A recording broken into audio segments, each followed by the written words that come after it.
À moi, vous tous ceux qui êtes fatigués et chargés, je vous donnerai du repos. Matthieu chapitre 11, verset 28. Venez à moi, vous tous ceux qui êtes fatigués et chargés, et je vous donnerai du repos. Matthieu chapitre 11, verset 28. Venez à moi, vous tous qui êtes fatigués et chargés, et je vous donnerai du repos. Matthieu chapitre 11, verset 28. Bonjour bien-aimés, que Dieu vous bénisse. C'est l'heure de la prière et de la repentance. Prions ensemble. Seigneur, en ce moment de pause, nous venons chercher ta paix et renouveler nos forces en toi. Père Céleste, merci pour cette matinée que nous avons vécue sous ton regard bienveillant.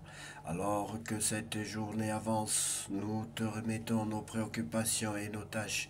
Remplis-nous de ton esprit, accorde-nous patience et sagesse, et aide-nous à avancer avec foi et confiance, que nos paroles et nos actions reflètent ton amour et apportent la paix à ceux qui nous entourent. Ta parole nous rappelle, venez à moi, vous tous qui êtes fatigués et chargés, je vous donnerai du repos. Matthieu chapitre 11, verset 28. Bien-aimés, toujours nombreux à revenir à la bergerie du Seigneur. Que Dieu vous bénisse abondamment pour votre acte de repentance, bien-aimés. Oui, si toi tu es avec nous, si tu nous écoutes aujourd'hui et que tu n'as pas encore reçu le Seigneur Jésus-Christ dans ta vie personnelle comme ton sauveur personnel, je te prie de bien vouloir prendre la position qui plaît à ton Dieu, qui honore ton Dieu, et de répéter cette prière après moi. Seigneur Jésus-Christ, Seigneur Jésus-Christ, je reconnais que je suis un pécheur. Je reconnais que je suis un pécheur. Je te donne ma vie. Prends possession de ma vie. Prends possession de ma vie, Seigneur. Sans toi, je ne suis rien. Et je ne peux rien faire sans toi. Prends possession de ma vie, je t'en supplie, Seigneur Jésus. Je t'accepte dans ma vie comme mon sauveur personnel et mon Seigneur. Je t'accepte dans ma vie comme mon sauveur personnel et mon Seigneur. Prends ma vie telle qu'elle est, Seigneur. Tel que je suis, je m'abandonne à toi. Je t'en supplie, Père Saint, au nom de Jésus. Qu'à toi seul revienne la gloire, la puissance et l'honneur pour tous les siècles. Amen. Nous allons lire la parole de Dieu bien-aimé dans le livre de Colossiens chapitre 4, verset 1.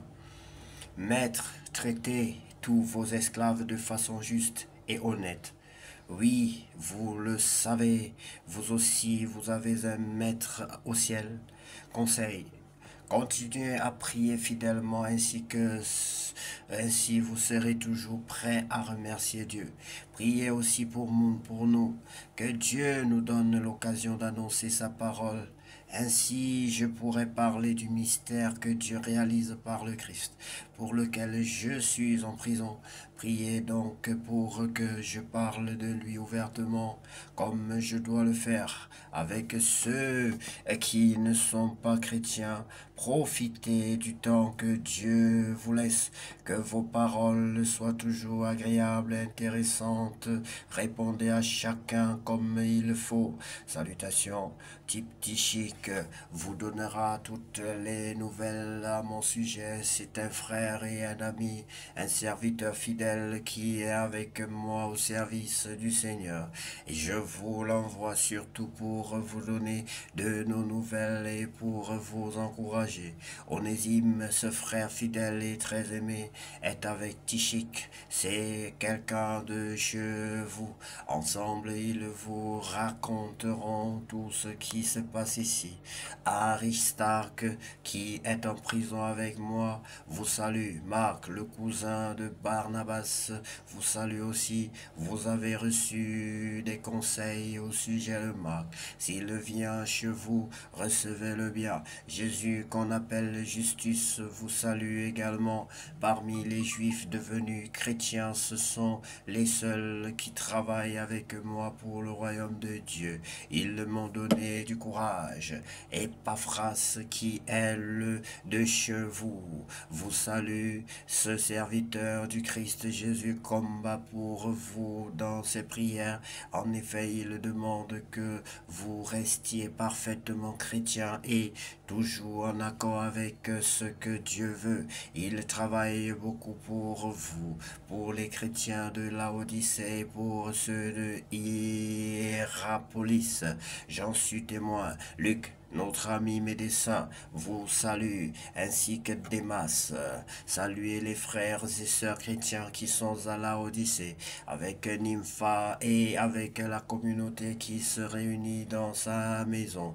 Lisez cette lettre chez vous. Ensuite, donnez-la à l'église de Laodicée pour que les chrétiens de cette ville la lisent aussi.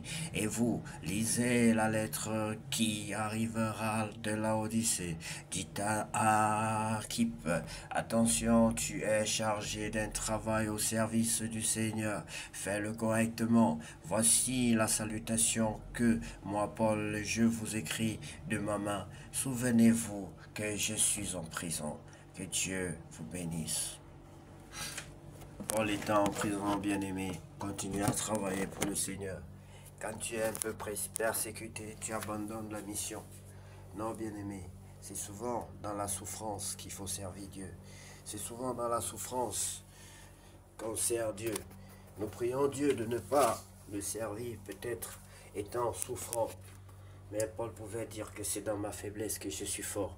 Dieu permettait que ce soit dans sa faiblesse qu'il ait toutes les révélations qu'il peut, sinon la majorité de ces révélations qu'il a reçues et qu'il a partagées avec nous. Qu'il pleuve, qu'il neige, qu'il fasse chaud ou froid, bien-aimé, que la volonté de Dieu soit faite, que nous soyons des enfants de Dieu vraiment à son service pour lui faire plaisir et non pas nous faire plaisir. Car lui seul revient la gloire, la puissance et l'honneur pour tous les siècles. Amen. Bien-aimé, que cette journée soit la plus belle de toutes les journées déjà passées sur cette terre au nom puissant de Jésus. Nous avons ainsi prié. Amen. Je sais ta parole dans mon cœur. Je sais ta parole dans mon cœur. Pour ne pas pécher contre toi, Seigneur. Je sais ta parole dans mon cœur. Pour ne pas pécher contre toi, Seigneur. Je sais ta parole dans mon cœur. Je sais ta parole dans mon cœur. Je sais ta parole.